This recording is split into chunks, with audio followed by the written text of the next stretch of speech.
Hi friends, இன்றைக்கி நம்ம என்ன பார்க்க போகிறோன்னா ஒரு பூச்செடி. இந்த பூச்செடி நர்சரியில் போய் நான் வாங்கினேன் ஃப்ரெண்ட்ஸ். செம்பருத்தி பூன்னு சொல்லி தான் வாங்கிட்டு வந்தேன். அந்த அண்ணன் கூட எடுத்து கொடுத்தாரு. நான் வேண்டாம், நானே எடுத்துக்கிறேன்னு சொல்லிட்டு பார்த்து நல்ல செடியாக எடுத்துகிட்டு வந்தேன் ஃப்ரெண்ட்ஸ். ஆனால் பார்த்தா பூவை பாருங்கள் ஃப்ரெண்ட்ஸ்.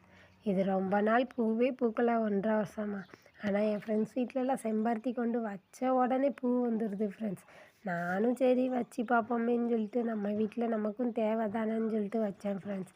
கடைசியில் பாருங்கள், இப்படியே ஆயிடுச்சு ஃப்ரெண்ட்ஸ் நம்ம நிலமை. இந்த பூ என்ன பூ, இது எதுக்கு யூஸ் பண்ணுவாங்க அப்படிங்கிறத எனக்கு கமெண்டில் சொல்லுங்கள் ஃப்ரெண்ட்ஸ். இதுக்கு முன்னாடி நீங்கள் இந்த பூ பார்த்துருக்கீங்களா? இது எப்படி இருக்கும், என்ன பண்ணணும் இந்த பூ அப்படிங்கிறத கமெண்டில் சொல்லுங்கள் ஃப்ரெண்ட்ஸ். எனக்கு இது பற்றி தெரியலை. நான் செம்பருத்தி வளர்க்க ஆசைப்பட்டு வாங்கினேன். கடைசியில் பார்த்தா இப்படியே ஆயிடுச்சு ஃப்ரெண்ட்ஸ். அப்படியே நம்ம சேனலை சப்ஸ்கிரைப், லைக் பண்ணிக்கோங்க ஃப்ரெண்ட்ஸ்.